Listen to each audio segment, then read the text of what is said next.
નમસ્કાર, ટીવી ન્યૂઝમાં આપ સૌનું હાર્દિક સ્વાગત છે.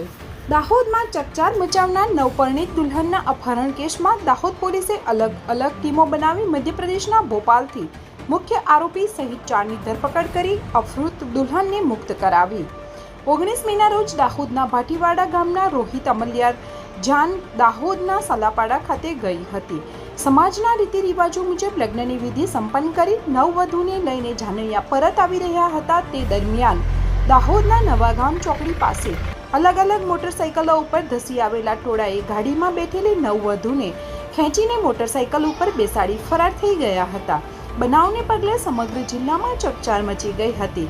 સમગ્ર મામલે વરરાજાએ કતવારા પોલીસ મથકે ફરિયાદ નોંધાવી હતી, જેને પગલે ઘટનાની ગંભીરતાને ધ્યાને રાખી એલસીબી, એસઓજી સહિત પોલીસે અલગ અલગ 4 ટીમો બનાવી તપાસ હાથ ધરી હતી. દાહોદ જિલ્લાના કતવારા પોલીસ સ્ટેશનની હદમાં 19 મેના રોજ નવાગામ ચોકડીથી નવાગામ ગામતળ તરફ જવાનો જે સિંગલ પટ્ટીનો રોડ છે, ત્યાં એક જાન આવી રહી હતી અને આ જાનને મોટરસાઇકલ 8 થી 10 મોટરસાઇકલવાળાઓએ આંતરી લીધેલી અને ગન પોઈન્ટ ઉપર ડર દેખાડીને અને નવવધુ જે હતા એમનું અપહરણ કરવામાં આવેલું હતું. આ ગુનાની ગંભીરતાને ધ્યાનમાં લઈ એસડીપીઓ દાહોદ જગદીશના માર્ગદર્શન હેઠળ તાત્કાલિક 4 ટીમો બનાવેલી, એલસીબીની 2, એસઓજીની 1 અને કતવારા પોલીસ સ્ટેશનની. આ તમામ ટીમો ટેકનિકલ અને હ્યુમન ઇન્ટેલિજન્સના કામે લાગેલી.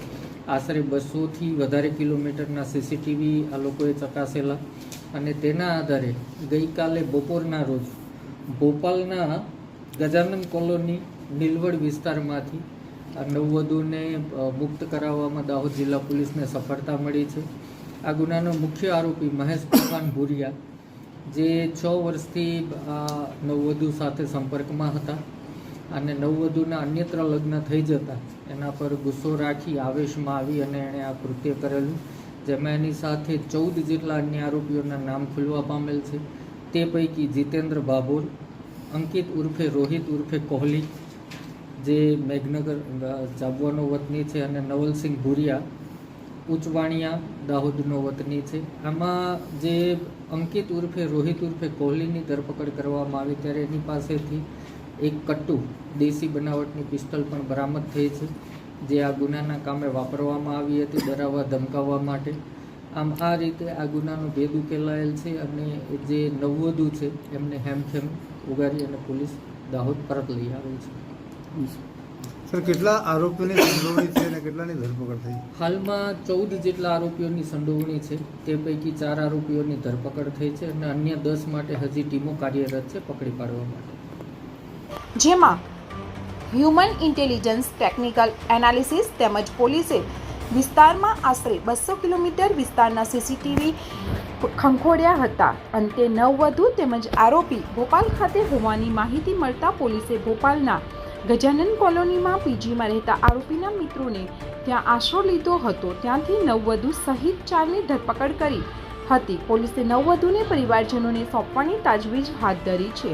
મધ્યપ્રદેશના ઝાબુઆ જિલ્લાના પાત્રા ગામના મહેશ ભુરિયા સાથે નવવધુને છેલ્લા 6 વર્ષથી પ્રેમ સંબંધ હતો, પરંતુ મહેશ પહેલાથી જ પરિણીત હોવાના કારણે લગ્ન શક્ય નહોતા અને પોતાની પ્રેમિકાના અન્ય યુવક સાથે લગ્ન થતાં ઉશ્કેરાયેલા પ્રેમી મહેશે પોતાના મિત્રોની મદદ લઈ પ્રેમિકાને સાસરે પહોંચે તે પહેલાં જ ઉઠાવી જવાનો પ્લાન ઘડ્યો હતો અને આ સમગ્ર ઘટનામાં નવવધુનો પિતરાઈ ભાઈ જ મદદગીરીમાં લાગ્યો હતો અને લગ્નની વિધિ તેમજ જાન નીકળવાની તમામ માહિતી આરોપીઓ સુધી પહોંચાડી હતી, જેને પગલે આરોપીઓ માહિતી મેળવતા ગયા અને નવાગામ ખાતે રોકાઈને રસ્તામાંથી નવવધુનું અપહરણ કરી લીધું હતું અને ભોપાલમાં અભ્યાસ કરતા પોતાના મિત્રો પાસે આશરો માંગી ત્યાં રોકાયો હતો. પરંતુ પોલીસે 2 દિવસમાં જ આરોપીઓ તેમજ નવવધુને શોધી કાઢી સમગ્ર ઘટનાનો પર્દાફાશ કર્યો હતો.